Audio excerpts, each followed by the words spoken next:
இந்த ஸ்ட்ரைட் ஏ ஸ்டூடெண்ட்ஸ்லாம் ரொம்ப பாவப்பட்டவங்க. எப்போ திரும்ப பாவப்பட்டவங்களாக ஆகிறாங்க? அவங்கக்கிட்ட காசு இல்லாதப்ப தான் பாவப்பட்டவங்களாக ஆகிறாங்க. நல்லா straight ace 10A 11A 12A இருப்பாங்க.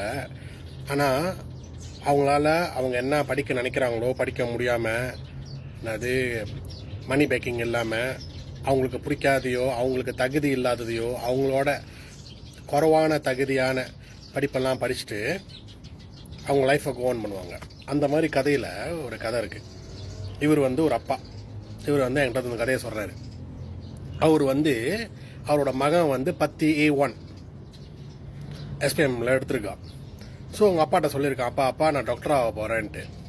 ஸோ அவங்க அப்பா பாருங்க எவ்வளோ ஒரு புத்திசாலியான ஒரு அப்பான்ட்டு. அவங்க அப்பா சொல்லியிருக்காரா, டாக்டர் ஆகி என்னையா செய்ய போகிற? டெய்லி சாமி கும்பிட போறியா? என்னது ஆளுங்க சீக்காகி வரணுன்ட்டு அப்படிலாம் ஆகக்கூடாதியா அப்படின்னு சொல்லியிருக்காராம். இது இந்த மாதிரி சிந்திக்கிறவங்கள முட்டாளுன்னு சொல்கிறதா, கேவலமானவனுங்களை சொல்கிறதா, கேடு கட்டவனுங்கன்னு சொல்கிறதா, என்னன்னே சொல்கிறதுனே தெரில.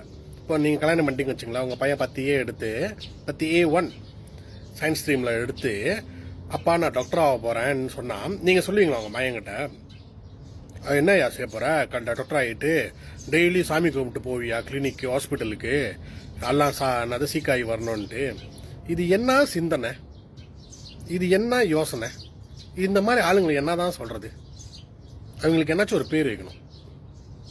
என்னாச்சும் கமெண்ட் பண்ணுங்கள் இவங்களுக்கு என்ன பேர் வைக்கலான்ட்டு. அடுத்த வீடியோவில் சொல்கிறேன் அவரோட பேர் என்னன்ட்டு.